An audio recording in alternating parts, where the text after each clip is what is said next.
Thank you very much, and good evening, everybody.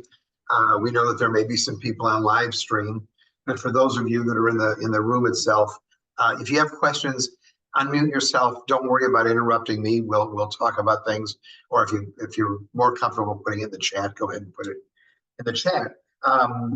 It says unlock your career potential. My name is Jim Klein. My company is Acrobat Marketing. Just by way of understanding how we're getting to where we're going tonight. My background has been a career in marketing and sales both. About 20 years ago, I morphed into the whole field of sales coaching, marketing strategy, putting together all that I learned from my career, and dealing with all different kinds of enterprises, a lot of professional service, so law firms, financial advisories, insurance, banking, accounting, real estate marketing, construction, and in addition to that, other operating companies in the areas of elder care and nursing homes and a whole variety of things. And the reason that I do what I do, and this is where we're going to make the bridge, is because there's always a need in business for people to build a book of business, to do client acquisition, to grow their enterprises, to grow their businesses. And that's what we do. And what I found is that some of the same principles that we use with all these other people that are in industry are applicable to people that are either searching for a job, if you're a college grad, or rejoining the workforce, or making a change. And I found that out because I was asked to come into a couple of firms and deal with their college interns. And what I found is that what we teach our normal companies is applicable, assuming that we can kind of transfer some of the skills. And what we found is that what it does is it provides, if you're out looking for a job, it should provide you, if you can use it, with a competitive advantage versus others. Because here's what we know. We know that if you're out there and you're searching for a position, a career, the beginning, middle, or end, that there's lots of competition out there. There's lots of bright people. There's lots of people that have the same skills that generically that you have as well.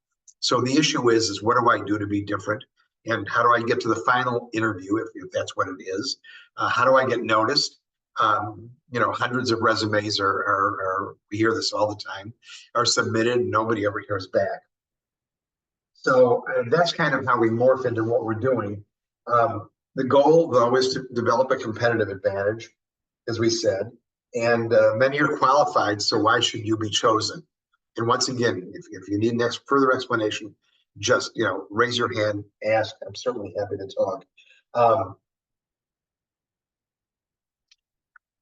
What I want to do, Matt, can you just go to the next slide for me, please?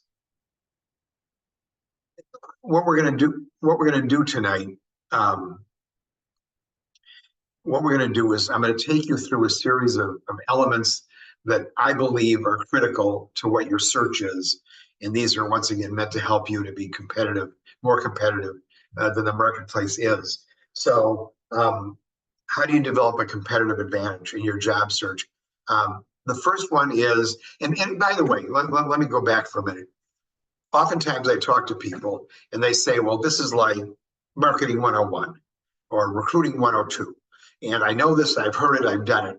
And what we find is that most people may have heard some of these things, but they haven't practiced it. If they have, it's been quite a while. So, I'm going to just try to give you the ones that, once we have the fundamentals, it gives you the foundation to do things that are more advanced. So the first thing you want to do is you want to establish rapport. I suppose before that, you've got to get somebody's attention. But assuming that you can, and what we know, we'll talk about it in the next slide, but what we know is that most positions are found through somebody that you know or through networking, as opposed to just, submitting resumes on LinkedIn or other kinds of things that you may want. So how do you establish rapport with somebody, assuming you can meet them? Where's the commonality? Why would somebody want to talk to you as opposed to somebody else? And that's kind of what we want to explore. Point two is and by the way, in terms of establishing rapport, how do you do it? There's a great word called affinity. So how do we develop affinity? If you and I are talking and we both find that we love Missouri football. We went to the same school. You know, we have other things that we like. We're foodies and we love to, you know, go to the bars and the restaurants in the western suburbs. At least it's something that you both can talk about, as opposed to really not knowing what you can do. It may be kids. It could be where we grew up, any of those things. But the next thing that you want to do is you want to be memorable.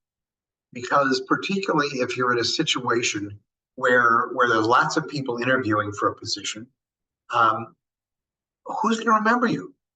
Right? I mean, why would they? Because chances are that even though you're very bright and you're a good communicator and you're very enthusiastic about getting a position that you're applying for, so is everybody else. There's a term that's kind of interesting, and what I want to do is I want to allow you to take some things away from what we're talking about tonight, and use them immediately. So here's kind of an example. There's a term we like to use called off the bleachers. And what that has to do with a job search, you know, nobody would know. But think about this. If you took, and I'm gonna pick on accountants. If any of you are accountants or have relatives or parents that are accountants, I promise I'm using it with a smile on my face and just as an example. If you put all the accountants in Chicago and the surrounding areas in the south bleachers at Soldier Field where the Bears play, God willing, they're going to win a lot of games this year. Everybody in that bleachers, all the accountants are, and once again, I'm generalizing, and they're going to look alike, they're going to dress alike, they're going to sound alike. And when they come to visit me in my office because they want my company's business, I know exactly what they're going to say before they walk in the door. Doesn't make any of them bad, right? They're all bright, but it's all the same stuff. So getting off the bleachers, it means how do you differentiate yourself from any of those people there? It could be, you know, wearing a coat and tie and cufflinks. It could be a book that you bring them. It could be an idea that you have. It could be an approach that you're going to make. You know, we're going to get to that one. So, Matt, if you want to go to number 3 on this, one of the ways that you can do that is untrap equity. And I know untrap, by the way, you will not find in the dictionary.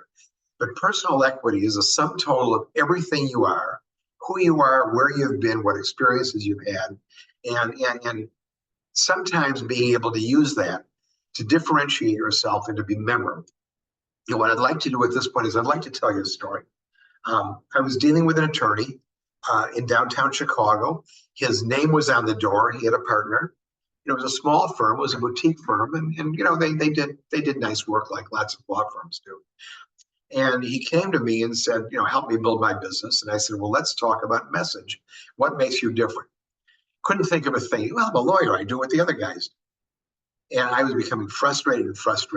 In the third week when we were meeting, I finally said to him, I said, Joe, tell me more about yourself. Where did you go to school? And he said, well, he told me the school he went to. And he said it was a Division I school. And he was a tennis player. I said, you mean we're on the tennis team? He said, yeah. I said, tell me more. And he said, well, I was a Division I All-American. Well, that totally blew my mind. And I said, then what happened? Did you just go to law school?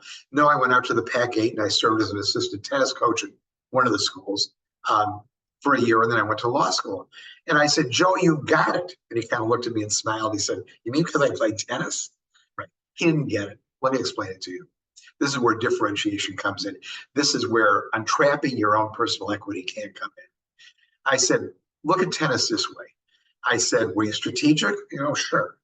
I said, if you were playing doubles, did you cooperate with your partner and you know, work back and forth? Absolutely. Did you know when to slam? Did you know when to lay back? Did you know when to go to the net? Did you know when to finesse? You know when to just kind of drop one over? And all of a sudden, the light bulb went on. And what he learned, and what I was able to help him achieve, is the fact that he can use his tennis story, which is a good one, Division I All-American, and all the things that tennis taught him in terms of why a client should give him work, right? He's explaining it better than anybody else. He's explaining why he's strategic. He's explaining why he's cooperative. He's explaining why he hangs back sometimes. He's explaining why he's aggressive sometimes. And it really kind of changed him and changed his whole business. So he found a way to get off the bleachers, and to be very memorable and to differentiate himself. Untrapping your own personal equity is not the only way to do it, but it's certainly a place to look. I have a client who's a magician, not as he's got a full-time job, and he was trying to build up his core business. And it was the same thing. If we take a look at some of the qualities that make him a good magician and what he's learned and how he presents himself, and all of a sudden it clicked in. Questions, comments? Let's go on. Do you want to put up the next one, please? This is really critical. And once again, we're always interested in finding an advantage versus the people we're competing with. If you can embrace a broader view than just the job and express yourself to go beyond, what we know is that it's always about them. It's rarely about us. Of course, we need a paycheck. We want a nice career. We want to support our families. We want all the nice things. But it's always about what they want. So if you can provide them with more than just what the job description is and explain it to people, I think it carries you a very long way. When I was young and I was looking for jobs, and I used to say, well, what's a salary and how many days vacation do I get and what's a job and what accounts you're going to have me handle and who else am I going to be working with? What I learned the hard way, by the way, is that's all about me.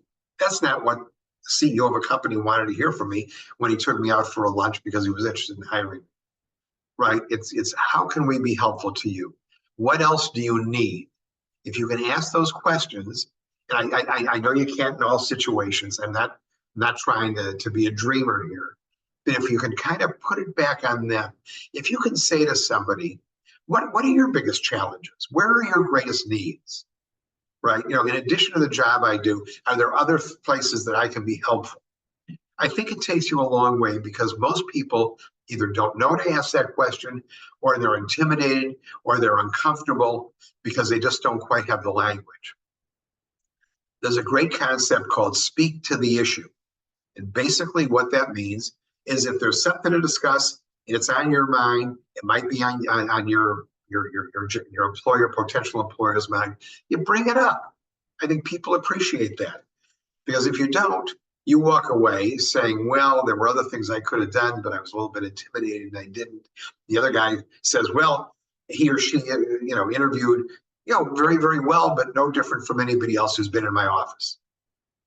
So I think that these things in terms of beginning to develop an advantage are absolutely critical. Are there scenarios and scripts that we can do? Yes, they're lengthy. They're for another day. But you're selling yourself, no different than I go out and sell my marketing services, right? You're selling yourself to get a job.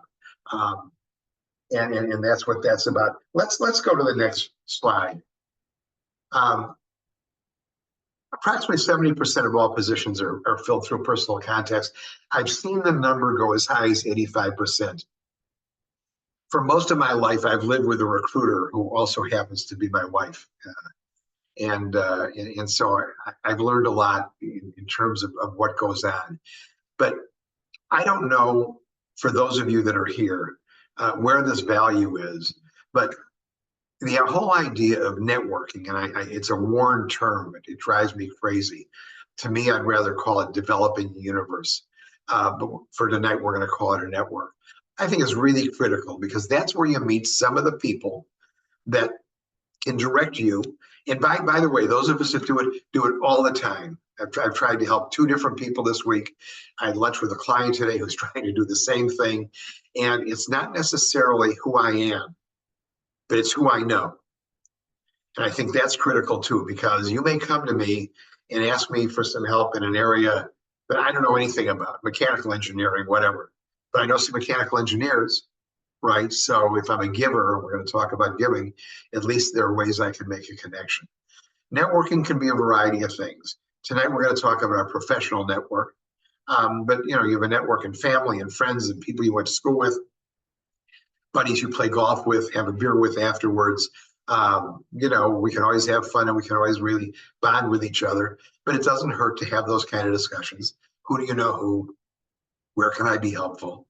Things like that. So let's go to the next point on this and go to number one. What I want to do is I want to provide you with just some good principles. One we've talked about, effectively introduce yourself and demonstrate differentiation. I'm doing this in the context of the fact that you're going to go to an industry event, an industry meeting, a professional networking group, a college reunion or whatever it is. Now, you're not just going to go up and say, hi, my name is Jim Klein, and I'm the principal at Acrobat Marketing, and I'm such a wonderful person because here's why I'm different from my competitors. That's kind of a turnoff. But I think that during the course of a conversation, you could explain that. And sometimes it's just in the way that, this is kind of the way we handle things, or this is the way, these are the things I'm looking for in order to help somebody else, in order to get something done. That's in differentiation. We've already beat that one pretty well. Go to number two, please. This is really key. Take interest in others' challenges and goals. You learn a lot about them and put yourself in a position to assist them. You can do this if you're interviewing with a head mechanic, with a superintendent of construction, with the CEO of an IT firm, any of these kinds of things. People love to talk about themselves, and they love when you're genuinely interested in them. If you're not genuinely interested, the finesse doesn't work. People see through that too easily. But if I said to any of you, what do you, and I was interviewing for a job, what are the firm's biggest challenges? What are the goals, as opposed to just what's my job, right? They begin to talk, and the more they talk, the more they reveal about themselves and their issues and their challenges. Now, you're not going to be able to drill down so much that they're going to say, well, if we don't make our numbers this year, I can't send my kid to college. That's for later. It's not going to happen. We don't have to worry about that. But people really enjoy talking about themselves. And by the way, one of the best things, and we're going to talk about giving, one of the best things any of us have to give is the ability to listen. Listen to people talk. People love it, and they remember you. And the more they talk, the more trust they gain in you. So now you're learning a lot about them, and you put yourself in a position to assist them. And I don't think it's a matter of, I could do that, or, we've done that before or whatever. But I think that you can have an equivalent discussion that basically says, those are incredible challenges, and I've had a little bit of experience doing that, or it would be really, incredible to work on these or learn what else you need or stuff like that. So that's a key one. That's an important one. Go to number three, please. When you meet those who may prove valuable, and I know you're interviewing, and I get all that. When you meet those that may prove valuable, arrange to follow up and determine next steps. Let me give you an example. It's back in the professional services arena, but I think it happens throughout business associations and industry meetings and things like that. Are you all familiar with the term speed networking? So speed networking, there's a bunch of people in the room, and you get 2 minutes with them, and then you go to the next person, the next person, the next person. And here's the feedback I've gotten. It's for the legal profession. I don't know what professions you're in, so my assumption is that the principles are the same, the details may be a little bit different. So a number of interns that I've dealt with say, we go to these speed networking things, and first we're intimidated because there are all these, fancy august people, and they've got big jobs, and we don't. Secondly, the attorneys in this case will say, well, my name is Jim Klein, and I'm Klein Law Firm, and we do estate planning, and we do valuation, and we do some family practice, and we do a lot of transactional work, and we do corporate operating agreements, and we do non-competes and stuff like that. Everybody says the same thing. By that time, the 3 minutes is up, and I've got to say goodbye to you and go to the next place, and the next person I talk to is going to say exactly the same thing. And so the question always has been, is what do I do? And what I say is you change the paradigm, right? You go in and where you can is in, even if it's one-on-one, you don't have to be at a speed networking thing.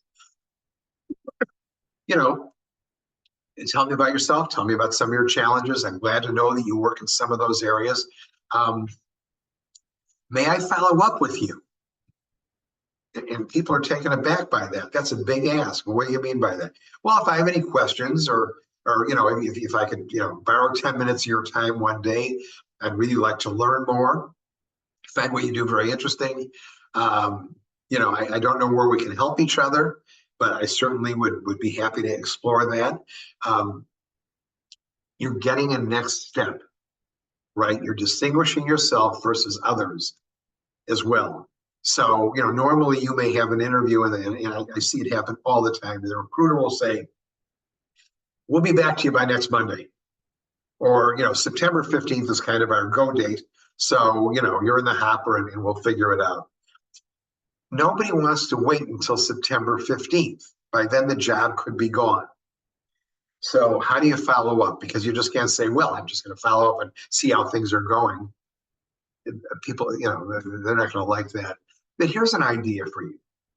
You can always say to somebody, unless you're going to hire me on the spot, I know you've asked me to call back, you're going to let me know September 15th. But if between now and then I have an idea that I'd love to discuss or some information that I think is relevant, would you mind if I got in touch with you? My promise to you is 9 out of 10 people will say yes. So what you want to do is between now and September 15th and October 15th, whatever the date is, what you want to do is you want to find a way to get back to them. Now, you just can't call back and say, hey, Jim, just checking in, what's going on, right? The Bears won their first game against the Titans. Wasn't that neat? Nobody wants that. But if you can find a question, industry information, anything that's relevant, interesting topic to them, you have a good reason because now you're fulfilling your promise. I saw this article. I didn't know if it's the kind of a thing that you all are pursuing or not. I had a question regarding a potential market that you want to attack or different things you want to bring into the shop. If it's a die casting shop, if it's an auto shop, whatever. They'll remember you, they'll appreciate it, you thank them, and hopefully you won't get bypassed that way. Next steps are always critical, and normally they're the ones that are going to dictate it. But what we want to do, once again, is we want to kind of reverse the paradigm. We want to let them know that we want to be an active participant. Want to go to the next one, please, Matt? The word give is in quotes. Be prepared to give. So how do I give? Let me tell you, there's a thing called a priority drop. And we're going to discuss it very briefly, and then we're going to get more practical. The best thing that anybody could give me is a client, new client. If not, priority drop 1, I'd love a good referral. Priority drop 2, you can't give me a client, you can't give me a referral, I'd like an introduction, right? Priority drop 4, if not an introduction, maybe you'll take me to one of your industry meetings, right? Or stuff like that. It's great to be able to give. Now, I'm not giving to you and expecting anything in return. But once again, you say, well, I don't have anything to give. Yes, you do, right? You've got your experience. You've got your ability to listen. You've got your ability to go back and show people that you're more committed to trying to develop this career, develop this job by finding information, sometimes competitive information. What are your competitors' messages, and ask questions about it. I cannot tell you, I suppose in consumer packaged goods, it works. But among the professions, very few of the people I deal with know what the other competitors' messages are, what they're doing. They know their names. They know a couple of people that are at the firm, but they don't know that. So anything that we can give is certainly, something that we want to do. Let's go to number 5. And after this, we're going to get into something a little bit softer. How to handle joining a new professional or industry group, 2 workable ideas. So it's happened to me. I love being with people. I can work a room, all the rest. But, if I go to a new meeting or kind of want to join a group, it's a little bit intimidating, right? It's intimidating until you get in there and you meet people and you feel comfortable, or somebody says, here, let me buy you a beer, or let's sit together, or whatever. I'll tell you the worst situation, and then I'll give you a couple of ideas. I was asked to speak at the American Association of CPAs out in Schaumburg. So I go there and there's dinner, and then I'm the speaker. I'm kind of like the pig on the spit. Um, Nobody came up to me when I came in. Everybody else knew each other. Maybe maybe I didn't use deodorant that day. Everybody sits down for dinner and they fill 5 tables, and I'm standing there and there's no place to sit. So I find another table, and somebody latecomer finally came and sat with me. That's not the way you want to be treated. It's not the way you want to network. You're always nice to new people. But now it's you who's going to go into a new meeting. You want to join the Addison Chamber. You want to join the Schaumburg Business Association, which is which is really a big deal and very, very active. But you don't know anybody. You're not sure what to do. So here's what I would recommend, because it's going to save you at least 4 months' time, and it's going to make you productive. And ultimately, you're going to meet people, you're going to network, you're going to find job potential, and I think you'll be very happy with it. The first thing I would tell you to do is call the executive director, and you say, Mr. and Miss Executive Director, here's who I am. I have an interest in joining the group, the association, whatever it is, the group, and I really don't know anybody. But if it's okay with you, if I join, where can I be most helpful to you? Nobody ever asked the director that, right? And he is going to say, I need you on the planning committee, the invitation committee. We need a newbie in the finance area. One of those things. You just gave that executive director a gift that nobody else does. You said, I want to join. I'm interested. I want to commit to this thing. Tell me where I can be helpful to you. Tell me where you need me. And that's exactly what's going to happen. So that's 1. 2, you then say to the executive director, as I mentioned, I really don't know anybody here.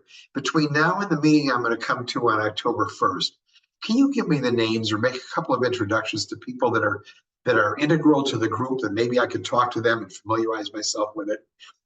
And they do. So they write an email saying, Joe meet Jim, Jim meet Joe, you ought to get together, and Jim's a newbie. Now you meet with those 2 people and you learn a lot more. And now you walk into a meeting and you know at least 2 people in the room. And one of them says, hey, Joe, come on over, join us before dinner or before the program. I'm with 3 or 4 other people that you should know. The other guy's the other person's on the other side of the room and does the same thing. I promise you, you will meet people quickly. You'll be accepted much more easily, and you will have saved yourself 4 months of work. And if you're seeking a career, seeking a job, seeking to build your network, any of those things I think are incredibly valuable. And I would love to see you try to execute it, right? Everybody's a kind of, not everybody, many of us are kind of fearful of doing those things. It's too aggressive. I'm bothering somebody. No, you're not. And if you're introduced to a couple of people, or one of the 2 of them isn't helpful, then so what, right? You haven't lost anything. You've got to put yourself out there. If anybody wants to stop and talk, we can do it. But otherwise, and we're going to have time for questions in the end, things that you all may want to ask.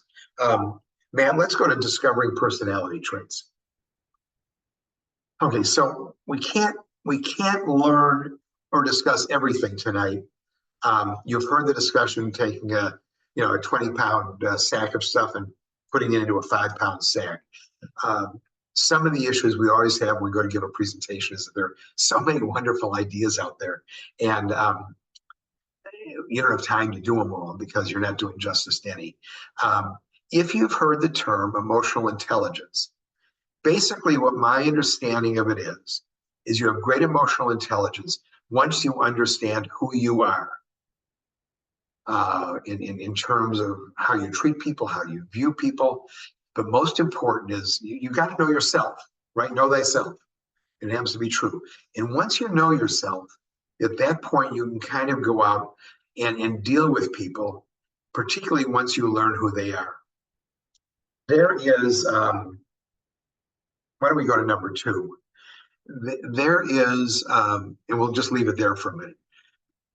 If any of you ever took a Myers-Briggs test, it had 16 different personality traits And each of us is made up of four of them. There were some very smart people that said we're going to boil those 16 traits down to four. It's a lot easier to understand. It's a lot easier to make it productive for us when we're trying to do this. The reason we're going to talk about personality traits, by the way, is because we don't all think alike, but we all don't see things the same way. And if you're out seeking a job, career change, getting back into the marketplace, it's really critical to try to understand the people you're dealing with. Because, as I would say, everybody's not buying what I'm selling, but we're going to get to that in a second. So, four different personality traits. You can look it up online if you want. It's called colors. It's called true colors. It's really very, very interesting. And I'm going to go over the basics with you. We're going to do the skeleton and see where we go with it. So why don't you put the next one up? The first, by the way, any of us in this room are made up of all four of these things. Some are predominant, some are recessive, right? Some of us just confuse ourselves. But one of them is called relationship, and we assign the color blue to it, which is totally arbitrary. It represents about 15% of the population, a little bit more, a little bit less. But relationship people are people that oftentimes are in marketing or in sales. So my predominant color type, if you will, is relationship. So here's the example of what I used to do. I didn't know any better.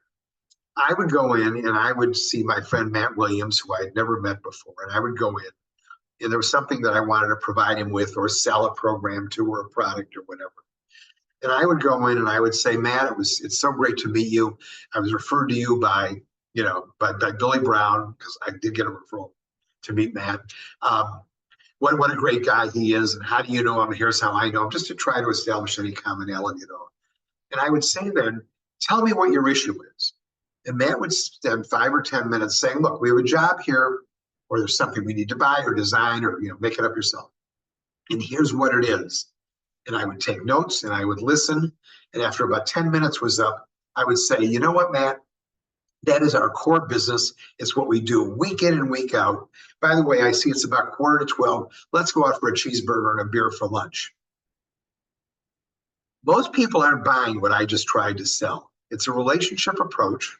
Nothing wrong with it. I mean, I certainly sold a lot of people stuff. Nothing wrong with it at all. But what I neglected to figure out is that maybe that's not what Matt was looking for. Matt may say, Jim, you're a fine guy, but I'm not looking to establish a relationship. I want to know more about timeline, development costs, how soon we can get into the market, what the metrics are, any of those things. It's a product, right? You're in a die caster, you're an injection molder, right? What do we do to conceptualize the idea? How long does it take to make a temporary mold? What am I to expect from that? What are my costs? From that point, I want to go ahead and I want to do a 16-up mold of a plastic piece I want to make. What does it cost? How long does it take? What's the quality control involved? And in my pitch to Matt, I didn't do any of that stuff. But people that are, we'll get to that in a minute. Let's go to the next one. So action, people that like action, about 30% of the population. Now, once again, these are predominant colors. Action people are oftentimes, believe it or not, athletes and artists. It's all about getting things done. They're lousy. They're not the best at long-term planning. Relationship is fun is critical in terms of this. Action people love to party. They love to procrastinate. They're better at short-term goals than long-term goals. We'll talk about that in a second. And through it all, they eventually get it done. And of course, they do it very, very well. So sometimes, we just saw it a couple of weeks ago on television, sometimes the people that run the 100 meters and 200 meters the best can't do the marathon. They can't do the 1,500 meters. Maybe or maybe not, they can't do the 440s. They're very good at doing very specific things that don't take a whole lot of advanced planning and a whole lot of duration. So If I'm in Chicago and somebody said to me, how do you get to Addison? And I'm orange, I probably could do that fairly well. But if you said to me, after a stop in Addison, we have some clients, in the Denver area, in Boulder, and how do I get from Addison to Boulder? That roadmap is way beyond what my capability is. Now, I'm exaggerating a little bit, but I'm exaggerating to make a point. So action, but people have fun, they procrastinate, they love to party, and they still get things done. So in relationship, they're marketing and salespeople, not all, by the way. They could be social workers or other stuff like that. Action, athletes, artists, and people like that. Let's go to the next one. That's what we're calling organized. This is interesting.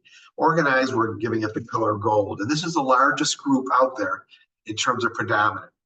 Gold people oftentimes are our CPAs, our CFOs, and believe it or not, our primary elementary school teachers. Here's where that's important. And I know this has nothing to do with anybody getting a job, but I find it fascinating.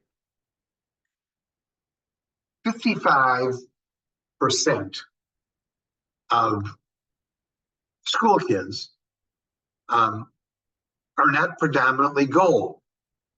Actually, the number is higher, but are not predominantly gold.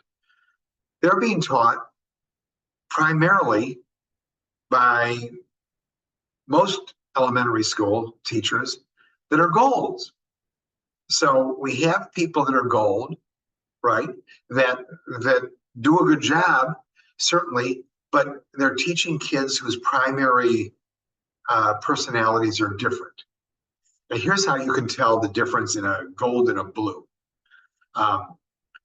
If there was a room with any of your conference rooms, and against one wall, there's a line of chairs. And all the people who were gold, and I'm laughing about this, but the people who were gold came into the room, they'd come in single file, and they would all sit on a chair against the wall. Now, if you brought in a group of blue people, predominantly blues, and they saw all those chairs against the wall, the first thing they would do is they would take the chairs and they'd make a circle, and they'd all sit there and enjoy their relationships. It was like a kumbaya moment, right? And after that, somebody would kind of come over and say, you know what, I took this diagnostic and I kind of get it, and I think I'm blue. Now, we know that person isn't blue. That person's a different color, but because we're relationship people and because we're blues, what do we say? Of course you are, come in and join us. So it's kind of a fun contrast when you think about it. The fourth one, which is D, Matt, is logical. And we call them greens. It's about 10% of the population. By the way, these numbers are generically correct. They're depending upon the research you read, they're a little up and they're a little down. People that are green are oftentimes our CEOs and our college professors. They're not interested, not that they don't want it, but they're not primarily interested in their relationship. The short-term stuff is fine. The thing that, golds, if you're golds, the spreadsheet is important, the cost data is important, the line items are important, and the organization is important. Everything's tied up neat in a bundle. And not that that's not critical, because we know it is, but the greens, who are many times our CEOs and our college presidents, are worried less about any of that than they are being visionaries. Where am I going to be in 3 years? Where should I take my company? If I have an auto mechanic shop and we do things a little bit differently than others, how am I going to be able to increase the number of units that we have through the northwest suburbs over the next 3 years? How am I getting traction? Many of our greens also are interested in the large problems of the world. It's climate change. It's migration. It's all those kinds of things.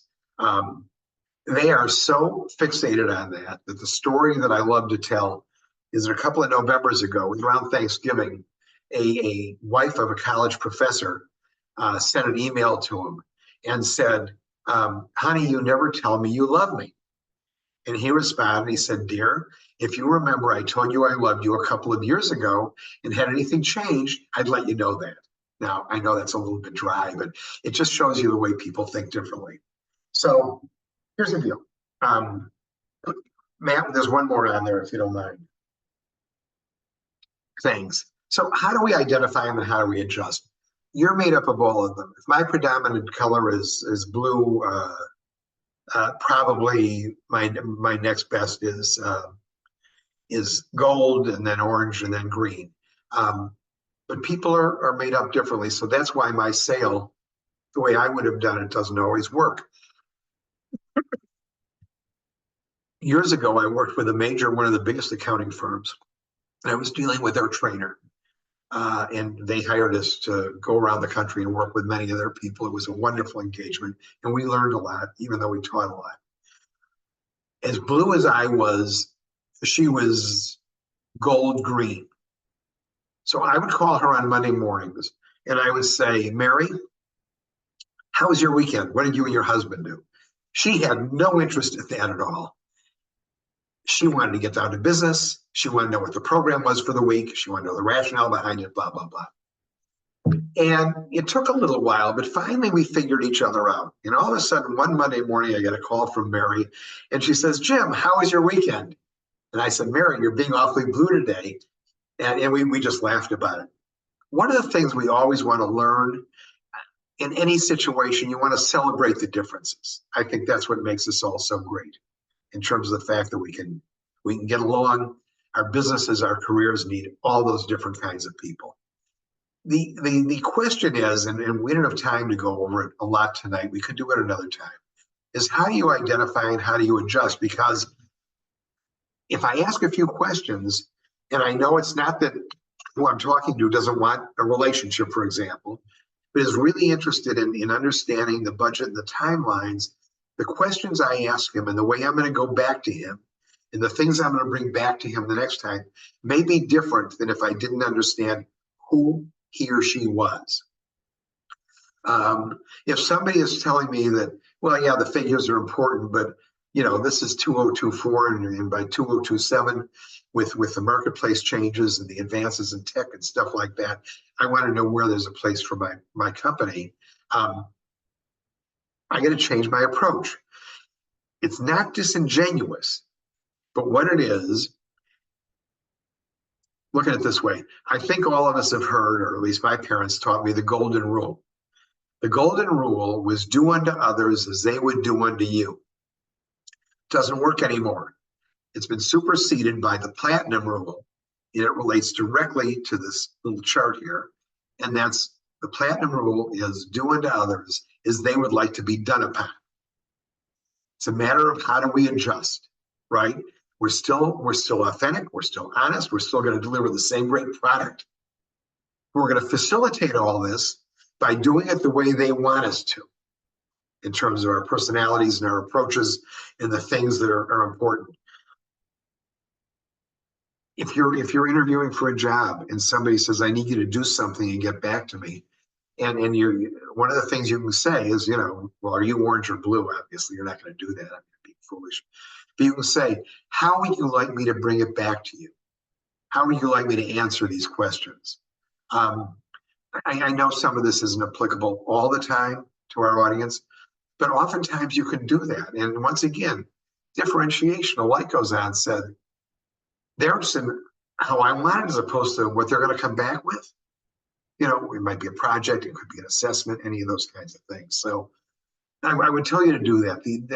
There's an adjunct to this. And here's what it is. People learn one of three ways. And each of us here learn one of three ways, maybe more.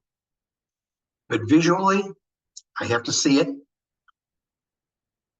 Auditory, I got to hear it. Or kinesthetic, I have to experience it. So here's kind of the way that goes. My wife says to me, because it happens all the time, what's the temperature going to be today? And I say, well, it's about 60 degrees now, but it's going to go up to 70. It's going to be a pleasant day. To her, that's unacceptable. She's got to go outside and then come back and say, oh, I see what you're talking about, right? Why would she trust me? She's got to experience it. I'm much better visually than auditorily, and I'm sure each of you have them as well. So something you could do if you're in a job interview and you're not sure how you want somebody to get back to you, you can always say to them, what would you like to see, hear, or experience? See, hear, or experience in order for me to satisfy a requirement or to get back to you. They're going to tell you when they say, well, here's what I want to see. When we talk again, here's what I would like to hear. So, once again, these are all tips of icebergs, but they're things that I want to make you aware of, because if you can use any of these, it's going to help you provide a competitive advantage versus anybody else that's out there searching for the same things you are. Let's go to the last slide, because I see we're gonna run out of time here. This is kind of a summary of what we've talked about, and I hope you're okay with it. Let's put all 5 of them up, and then there's a little line below it. Thank you, Matt. And there's okay. We want to find affinity, right? Why are you and I alike, right? Where can we commune? Where do our interests align? Crazy story.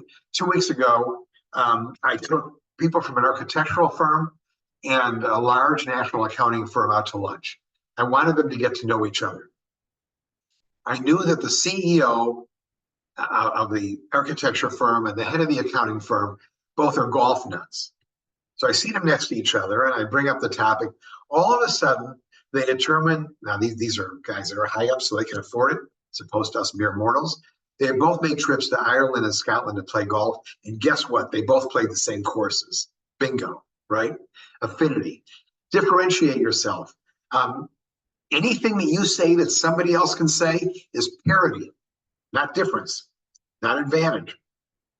So whether it's a story about your life, the way you've helped somebody, something unique that's happened to you in your last position in school, as an intern somewhere. 3 is give. What else do you have to bring to people, right? Once again, you have your ability to listen, supply information, ask great questions, find out where else you can be helpful. Once again, I would say to somebody, well, I don't know how you can help me. And I say, well, you can certainly use me as a resource, because whoever you don't know, I know, and whoever I don't know, I know where to find that person, that piece of information, that solution. Develop relationships. They're the most critical thing in the world. First, you've got to like it. You've got to be authentic about it and really enjoy it. You know that there's going to be give and take throughout. Everything's not going to be a rose garden, but generally it's relationships that work all the time and over time. The job you seek today may not be your last job, right? People leave their jobs, they get promoted, they move.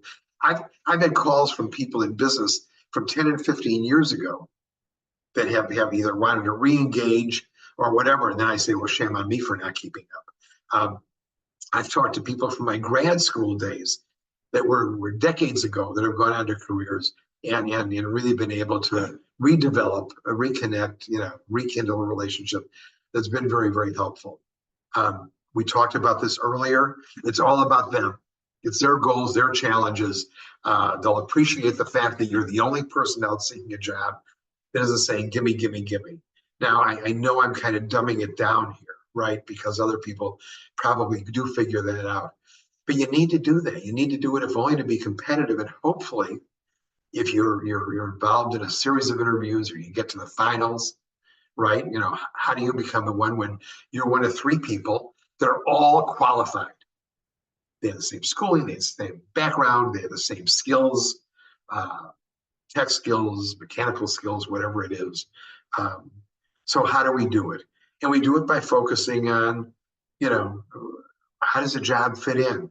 What other needs are there? Don't be afraid to ask. If somebody wants to slot you into a position and not allow you to think about some of these things, it's a job you need, you take it, obviously. Except, hopefully you're dealing with some enlightened people that appreciate the fact that you're thinking about more than just yourself.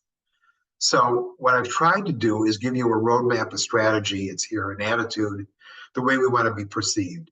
Those are differentiators, and I promise you're creating value that if it doesn't work out now, it's going to work out another time or somewhere down the path. So, Matt, if that's okay with you, I'm open to any questions, either verbally or in the chat room.